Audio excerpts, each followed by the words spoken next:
अब बिस्मिल्लाहिर्रहमानिर्रहीम हम स्टार्ट कर देते हैं लिवर फेलियर को, सही है, या लिवर फेलियर। इसमें क्या कहते हैं कि जब हमारे लिवर नॉर्मली फंक्शन नहीं कर सकता, इसको हम लिवर फेलियर कहते हैं। अब इसमें 3 तरह के होते हैं, एक को एक्यूट कहती है, दूसरी को क्रोनिक कहती है, एक को कहती है एक्यूट ऑन क्रोनिक, सही है। तो सबसे पहले हम स्टार्ट कर लेते हैं एक्यूट लिवर फेलियर। इसमें क्या कहते हैं कि जब हमारे लिवर के अंदर कोई डिजीज़ हो और वो डिजीज़ क्या करे, एंटर हमारे सीएनएस पर इफ़ेक्ट काज़ करे और वहाँ पर क्या काज़ करे, हेपेटिक एन्केफेलोपैथी। और ये हेपेटिक एन्केफेलोपैथी कितने टाइम में हमें डायग्नोज़ हो जाए, 6 मंथ में। इसको हम कहेंगे एक्यूट लिवर फेलियर। अब इसके अंदर एक होता है फुलमिनेंट लिवर फेलियर। जब एक बंदे को एन्केफेलोपैथी हो जाती है हमारी लिवर की वजह से, लिवर डिजीज़ की वजह से, लेकिन वो 2 वीक्स ऑफ जॉन्डिस के बाद हमें पता चले, डायग्नोज़ हो जाए, सही है। एक होता है सबपल्मिनेंट लिवर फेलियर। इसमें क्या होता है कि जब एन्केफेलोपैथी 3 months of the liver disease के बाद जो होते हैं हमें डायग्नोज़ हो जाए। अब यूनाइटेड स्टेट के अंदर एक्सीडेंटली बहुत सारे लोग एसिटामिनोफेन, सही है, या पैरासिटामोल जिसको हम कहते हैं, इसको यूटिलाइज़ करते हैं, जिसकी वजह से क्या हो जाते हैं, उनको एक्यूट लिवर फेलियर हो जाते हैं। और 50% लोगों को ड्रग्स, टॉक्सिन्स की वजह से, या ऑटो इम्यून हेपेटाइटिस की वजह से, या acute hepatitis A and B की वजह से होता है। जबकि एशिया में ये थोड़ा अपोजिट है। किस तरह, ये एक एशिया के अंदर जो एक्यूट हेपेटाइटिस बी एंड ई है, ये ज़्यादा होता है कंपैरेटिवली।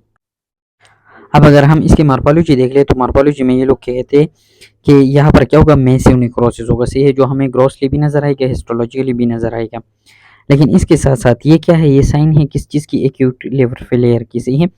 अब हमारा लिवर जो है उससे पैरेन्काइमा लॉस हो जाएगी, क्यों? क्योंकि वहाँ पर जो हेपेटोसाइट है उनकी डेथ हो जाती है और मैक्रोफेजेस उनको इनगल्फ करते हैं। तो इस वजह से जो लिवर होते हैं वो श्रंकन हो जाते हैं, वो साइज़ में डिक्रीज़ कर जाता है, सही है। इसके अलावा अगर हम वहाँ पर सेंटर में देखें तो एक ज़ोन ऑफ डिस्ट्रक्शन होगा और उससे इर्द-गिर्द क्या होंगे, ऐसे हेपेटोसाइट्स होंगे, ऐसे सेल्स होंगे लिवर की, कि वो रिजेनरेशन के फेज़ में होंगे, सही है। क्योंकि ये नॉर्मल सेल्स होंगी, सही है, और ये जो बीच में मरी हुई सेल है उनको रिप्लेस करने की कोशिश करेंगे। ये प्रोसेस जो कि बहुत क्विक होता है, इसी वजह से यहाँ पर स्कार की फॉर्मेशन नहीं होती, क्योंकि स्कार क्रोनिक या लॉन्ग टर्म प्रोसेस में होती है या स्लो प्रोसेस में होते हैं।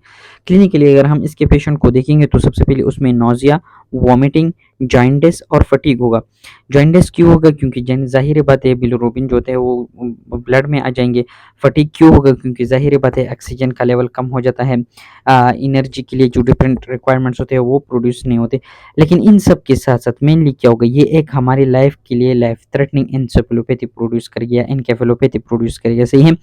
इसके अलावा ये कोगुलेशन डिफेक्ट्स काज़ करे, क्यों? क्योंकि हमारे लिए वो डिफरेंट कोगुलेशन फैक्टर्स बनाते हैं, उसका प्रोडक्शन सही तरह नहीं होगा।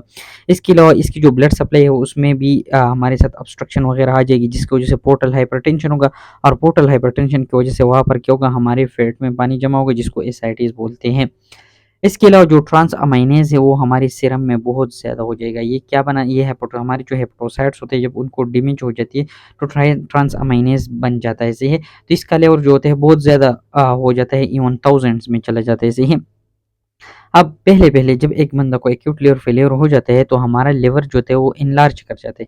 अब लिवर एनलार्ज क्यों क्यों कर जाता है? क्योंकि यहाँ पर इन्फ्लेमेशन होती है और इन्फ्लेमेशन की वजह से वहाँ पर स्वेलिंग होती है और एडेमा होता है। तो इन दोनों की वजह से हमारा लिवर जो होता है वो एनलार्ज हो जाता है, स्वेल कर जाते हैं। लेकिन बाद में क्या हो जाता है, हमारा लिवर श्रंकन स्टार्ट कर देते हैं, साइज़ में कम हो जाता है, क्यों? वही बात है, हेपेटोसाइट्स की डेथ होगा और वहाँ पर पेरेन्काइमा लॉस हो जाएगा इसी वजह से। जब हेपेटोसाइट्स की डेथ हो जाती है तो ज़ाहिर बात है अब ट्रांसअमाइनेज़ की प्रोडक्शन नहीं होगी। जब इसकी प्रोडक्शन नहीं होगी तो इसका लेवल जो होता है सीरम के अंदर वो डिक्रीज़ होना स्टार्ट कर देगा, सही है। और बहुत क्विकली ड्रॉप कर देगा। पहले अपनी जगह पर रुक जाएगा जितना था, फिर उसके बाद क्विकली ड्रॉप कर देगा।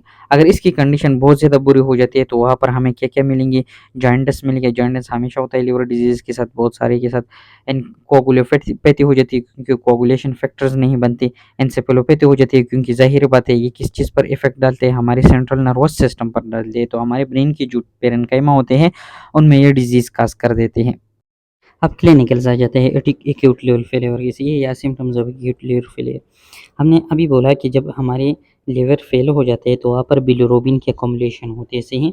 जब ये बिलिरुबिन अकोमोलेट हो जाते हैं तो ये 3 चीज़ें काज़ करती है, जॉन्डिस, इक्टेरस एंड कोलेस्टेसिस। अब जॉन्डिस में क्या होता है कि हमारे स्किन का कलर येलो हो जाता है due to deposition of bilirubin, सही है। इसके अलावा स्क्लेरा के कलर भी येलो हो जाता है जिसको एक्ट्रेस कहते हैं। और कोलेस्टेसिस में क्या होता है कि जब बिलिरुबिन के साथ साल्ट भी जो होते हैं वो भी रिटेन हो जाते हैं, उसकी वजह से हमारे जो ब्लड सॉरी बाइल फ्लो है वो लेज़ी हो जाती है जिसको कोलेस्टेसिस कहते हैं। इसके अलावा ये हमारे सेंट्रल नर्वस सिस्टम पर भी एक्ट करते हैं जिसको हम क्या कहते हैं, हेपेटिक इंसेफेलोपैथी। इसमें क्या होता है कि हमारे कॉन्शियसनेस लेवल में या हमारे जो ब्रेन फंक्शंस है उसमें चेंजेस आते हैं, उसमें बिहेवियर में आ सकते हैं, बंदे को कंफ्यूजन होता है, स्टूपर होता है यानी कि सेमी अनकॉन्शियस स्टेट बंदे को होता है, कोमा में भी बंदा चला जा सकता है और इवन डेथ भी हो सकती है। अब ये जो साइन सिम्टम्स हो गए हेपेटिक एन्सेफेलोपैथी की, ये कितना टाइम लेता है एक्यूट इंजरीज के बाद? ये डेज ले सकते हैं, वीक्स ले सकते हैं, मंथ्स ले सकते हैं।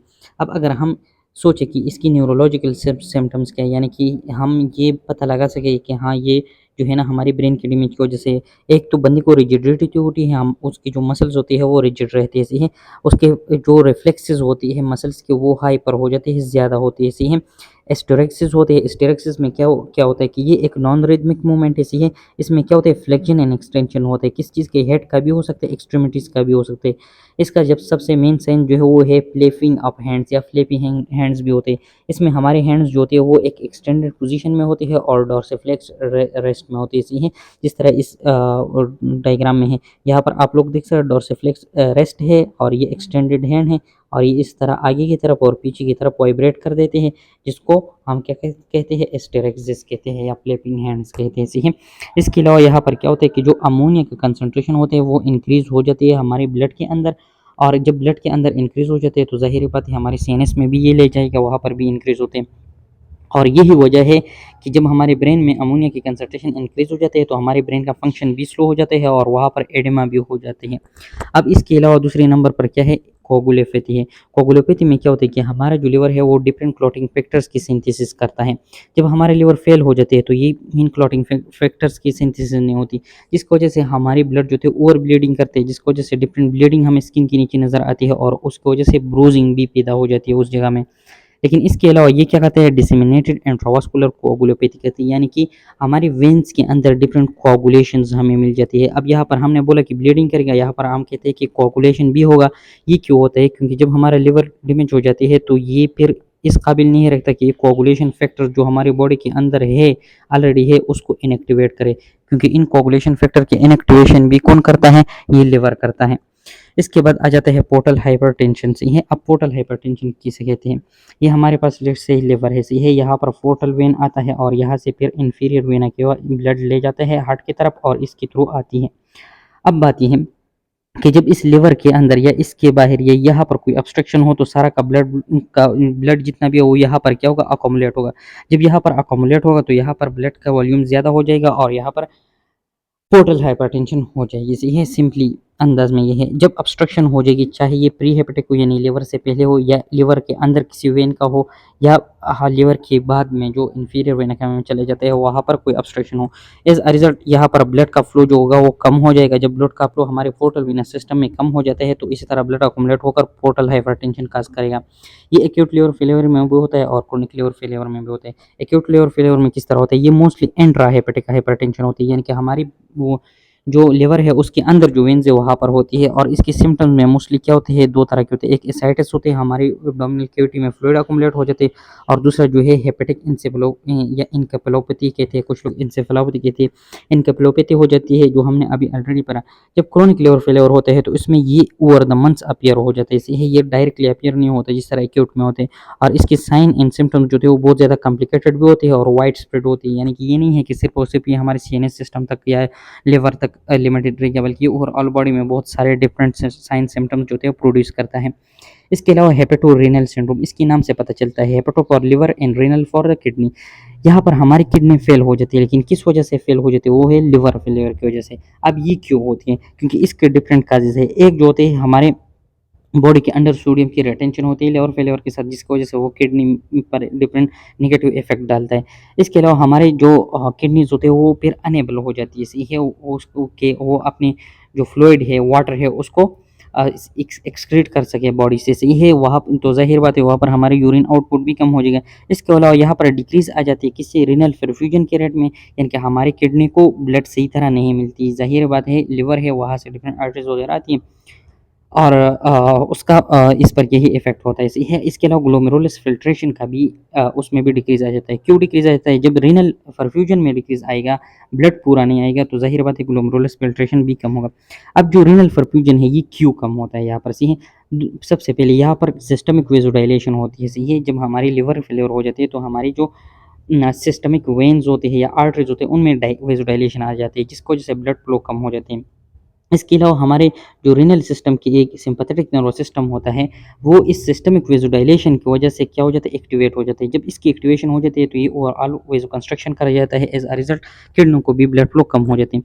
इसके अलावा यहाँ पर क्या होता है कि जो हमारे एफेरेंट रीनल आर्टरियोल्स जैसे हैं, जो हमारे ग्लोमेरुलस सिस्टम को ब्लड देता है, वहाँ पर क्या होता है, वेज़ोकंस्ट्रक्शन हो जाती है। ऐसे है, इन सब की वजह से जब हमारा क्या हो जाएगा, रीनल परफ्यूजन डिक्रीज़ हो जाएगा, तो क्या हो जाएगा, यहाँ पर जो रेनिन एंजियोटेंसिन सिस्टम है वो एक्टिवेट हो जाएगा। जब ये रेनिन एंजियोटेंसिन सिस्टम एक्टिवेट हो जाएगा तो ज़ाहिर बात है ये भी क्या करता है, ये भी यहाँ पर करते हैं वेज़ोकंस्ट्रिक्शन। जब वेज़ोकंस्ट्रिक्शन इंक्रीज़ हो जाएगा तो अगेन यहाँ पर ग्लोमेरुलस फ़िल्ट्रेशन कम हो जाएगा।